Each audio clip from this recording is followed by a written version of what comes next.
জন্য ভালোবাসি শুধুই তোমাকে। বলেন ভালোবাসি শুধুই কাকে? বললেন তো, কথা তো বললেন, জিব্বা দিয়েই তো বললাম, ময়নার তো তার মতো। ময়নাকে শিখিয়ে দিলেন, ময়না যদি বলে আমি তোমাকে ভালোবাসি, আসলে ময়নার এটা দিল থেকে বলছে না জবান থেকে বলছে? হ্যাঁ, জবান থেকে না দিল থেকে? যার জামাতে নামাজ যার জামাতে নামাজ নিশ্চিত করে না, যার জামাতের জন্য যার কলিজায় মহব্বত নাই, এ লোক আল্লাহর ভালোবাসার দাবিতে মিথ্যাবাদী। বলেন বলেন, যে নামাজ পড়ে না আল্লাহকে ভালোবাসার দাবিতে মিথ্যাবাদী। বলেন বলেন বলেন, নামাজ পড়ে না আল্লাহকে ভালোবাসার দাবিতে কি? জামাতে নামাজ পড়ে না আল্লাহকে ভালোবাসার দাবিতে কি? তাকবীর উলার ইহতিমাম করে না আল্লাহকে ভালোবাসার দাবিতে মিথ্যাবাদী। কি বলছি বলে, এদিকে জামাত হয়, এদিকে উনি দোকানদারি করে, এটা আল্লাহকে ভালোবাসার দাবিতে মিথ্যাবাদী। বলেন বলেন বলেন বলেন, আল্লাহকে ভালোবাসার দাবিতে কি? এই জন্য আল্লাহকে ভালোবাসার 1 নম্বর দলিল হলো দিল। দিল হলো 1 নম্বর। দিল হলো কয় নম্বর? এটার নাম হলো ঈমান। 2 নম্বর হলো নামাজ। 2 নম্বর কি?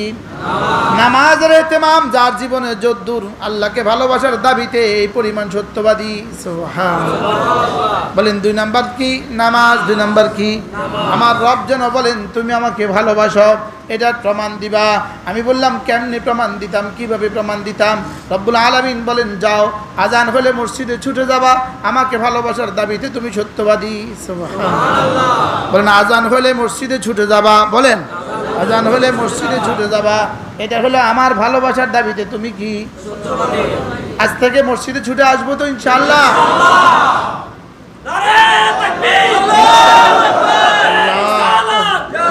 আল্লাহ তৌফিক দান করেন, আল্লাহ তৌফিক দান করেন। মসজিদ না, আওয়াজ একটু কম দিতে হবে না? রাফউ সাউত ফিল মসজিদে হারামুন ওয়ালাউ বিযিকর। মসজিদে বেশি জোরে আওয়াজ দেওয়া যায় না। কি বলছি কোন মসজিদে? আজীব। তাহলে আল্লাহকে ভালোবাসার দাবিতে 2 নম্বর দলিল কি? আবার বলেন জামাতে নামাজ। জামাতের সাথে নামাজ। মজার বিষয় হলো জামাতের সাথে নামাজ এমন এক ইবাদত রব আমাদেরকে দিয়েছেন। জামাতের সাথে নামাজ যদি নাই দিতেন, পৃথিবীতে আমাদের এক যারা ইবাদত আর বাকি থাকতো না। ওয়াজের মধ্যে রয়ে গেছে হুব্বে যা হুব্বে মাল, দাওয়াতের মধ্যে হুব্বে যা হুব্বে মাল, ইমামতের মধ্যে হুব্বে যা হুব্বে মাল, হার ইবাদতের মধ্যে রিয়ার সোমা। লেকিন রব্বুল আলামিন বড় ভালোবেসে ইমামের পেছনে যখন আল্লাহু আকবার বলে দাঁড়িয়ে যাই, এর মধ্যে রব আর রিয়ার সোমা রাখে না, সুবহানাল্লাহ। একমাত্র ইবাদত জামাতের সাথে নামাজ, যেটার মধ্যে রিয়ার সোমার দখল নাই। মানে যেমন আমি নফল নামাজ পড়ছি, তো মনে মনে ইয়ে ও সবাই বলবে আমি নামাজ পড়ছি, বুঝেন নাই কথা? আগে 4 রাকাত সুন্নত পড়ছি, লম্বা করে পড়ছি, ওহ আশেপাশে মনে মনে আসতেছে সবাই বলবে ওহ এনার নামাজ অনেক বড়, অনেক লম্বা। লেকিন ফরজ নামাজ জামাতের সাথে 1 যারা রিয়া আসে না। এটা রিয়া প্রুফ, সুবহানাল্লাহ বলেন। এটা কি প্রুফ? কি লিগা? আমার পাশে যিনি উনিও তো নামাজে আছে, এর পাশে যিনি উনিও তো নামাজে আছে, পিছনে যিনি উনিও তো নামাজে আছে, কেউ আমার দিকে তাকাবার আর টাইম নেই, বুঝে না কথা? মাঝে মাঝে যদি কাউকে দেখি নামাজের মধ্যে কোর্তা ঠিক করে, নামাজের মধ্যে কোর্তা ঠিক করে, এভাবে ঠিক করে, তাই মনে মনে কই আমি নামাজের মধ্যে আপনার দিকে কে চায়, আপনি কীর্তন ঠিক করে বিয়ে হয়ে রয়েছে আর কোর্তাটা বিয়ে হয়ে রয়েছে আর, বুঝেন না?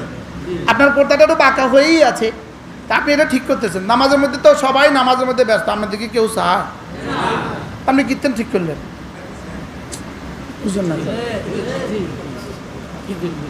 আপনাদের কি এখানে ছবি সেশন চলতেছে যে আপনার পাঞ্জাবিটা ঠিক আছে নি, দেখতেছে ছবি দিয়ে, আপনি নি কীর্তন ঠিক করেন, নামাজের মধ্যে কীর্তন ঠিক করেন, বুঝেন নাই কথা? নামাজকে আল্লাহ তাআলা, জামাতের সাথে নামাজকে আল্লাহ তাআলা রিয়া মুক্ত রেখে আমাদের জান্নাতের যাওয়ার রাস্তাটা সহজ করছে। এই জন্য একজন মুসলমানের জীবনের শ্রেষ্ঠ ইবাদত জামাতের সাথে নামাজ। আপনি কাগজ দেন আমি আপনাকে লিখে দেই, আপনি কাগজ দেন আমি আপনাকে লিখে দেই, আপনার যদি জামাতের সাথে নামাজ নিশ্চিত হলো ইনশাআল্লাহ আপনার জান্নাত নিশ্চিত হলো। বলেন জামাতের সাথে নামাজ, আবার বলেন।